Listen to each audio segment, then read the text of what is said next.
Dr. Hovind, I love your doctoral thesis.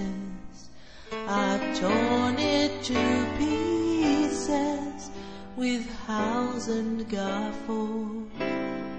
I can't remember when I last pissed myself laughing.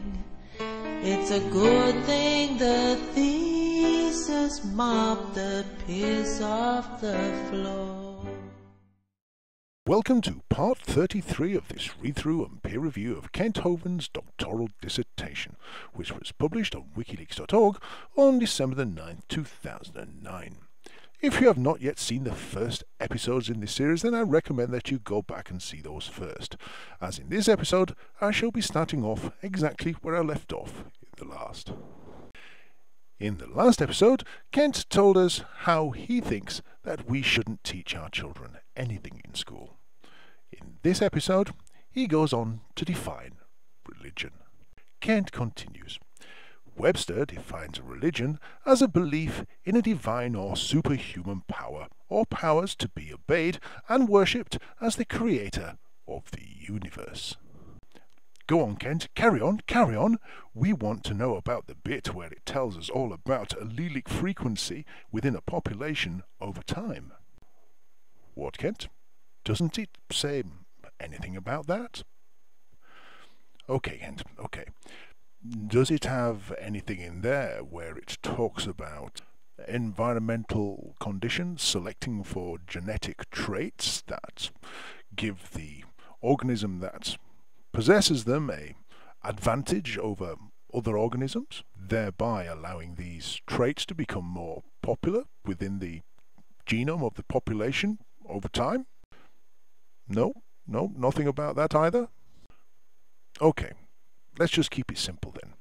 Does it actually include the word evolution at all? Does it refer to evolution? Does it reference evolution? Does it mention evolution in any way at all? No? Well, I guess whatever you're going to say next is just going to be wrong then. Let's find out what Kent's got to say. What created the universe? Was it blind chance? Evolution? No, Kent. Evolution has absolutely nothing to say about the creation of the universe. That would be astrophysics and cosmology. But carry on. If so, then blind chance is their creator, and they worship chance. Time and matter become the gods of the evolutionist. Okay. Let me just take this opportunity to point out that there is no such thing as an evolutionist. It's simply a word made up by fundy fucktards to describe people who don't subscribe to their particular brand of bullshit. We don't describe people as round earthers. Likewise, we don't call people electricityists, gravityists. We don't call people who understand Einstein's theory of relativity relativities. They're just normal, educated people. What we do have are names for people that do hold out against these well-founded and well-established scientific theories. We call them uneducated morons. But anyway, we'll let Kent continue making an idiot of himself. If you begin taking away time from the evolutionist by saying the earth is young, that is like taking a pacifier out of a baby's mouth. No, Kent, it's like saying, I'm a complete bloody moron. Just ignore everything else I've got to say, because it's probably going to be bullshit. But continue, Kent. If Webster's definition of religion is correct, then evolution is definitely a part of religion, not science. Kent, we've just been over that bit, haven't we now? Can you point to the divine or superhuman power or powers to be obeyed and worshipped as the creator of the universe that you see in Darwinian evolution? You know, allele frequency within a population over time? determined by and selected by environmental conditions? No? And I know I go over that description and definition quite a few times in this, but it's important that we keep in touch with what we're actually talking about here, Kent. But do go on. I taught science for many years, and I am not against real science. You could have bloody well fooled me. However, we have entered into the realm of religion when we begin saying that the earth came into being out of nothing. And in that last statement, you're actually correct.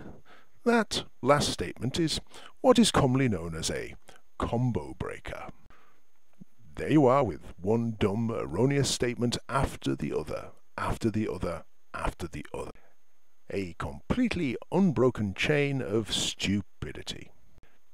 And then you go and ruin it. You are heading right to the top of the high score table of stupid, dumb fuck statements, and then you throw that one in. Yes, Kent, I completely agree with you. Modern science asserts that the Earth came into being after it coalesced through the aggregation of dust particles within the solar nebula, the dust cloud that formed around the early sun as it formed. It further asserts that this happened about 4.5 billion years ago through easily understandable naturalistic mechanism. Your creation myth, on the other hand, asserts that a deity, God, simply spoke a word, let it be, and suddenly the earth appeared completely out of nothing. When you read your Bible, Kent, do the words simply pass from your eyes to your mouth without going anywhere near your brain? But anyway, I'll let you continue. There is a wealth of information on this subject. Let me share what a few evolutionists have said about evolution. Sir Arthur Keith, an avid evolutionist, said evolution is unproved and unprovable. We believe it because the only alternative is special creation, and that is unthinkable. Ah yes, Kent, that is indeed an exceptional quote. I believe it's from Sir Arthur Keith's foreword to the 100th anniversary edition of Charles Darwin's Origin of Species, published in 1959. What is most exceptional about it is how Sir Arthur Keith wrote it after he died. Sir Arthur Keith had died 4 years earlier, in 1955. Kent goes on. This reveals quite a bit about evolutionists. Yes, Kent, it reveals quite a bit about creationists as well. It reveals that they either can't count, don't check their sources, or they're just lying bastards. But go on. They believe it only because they do not like the option of special creation. No, Kent, we accept it because it makes a lot more bloody sense. Anyhow, Kent continues to hack away at the rock face in his quote mine. L.H. Matthews, the evolutionist who wrote the preface to the 1971 edition of Darwin's book, said belief in the theory of evolution was exactly parallel to the belief in special creation, with evolution merely a satisfactory faith on which to base our interpretation of nature. Yes, Kent, and here's the quote in full. The fact of evolution is the backbone of biology, and biology is thus in the peculiar position of being a science founded on an unproven theory. Is it then science or faith? Belief in the theory of evolution is thus exactly parallel to the belief in special creation. Both are concepts which believers know to be true, but neither, up to the present, has been capable of proof.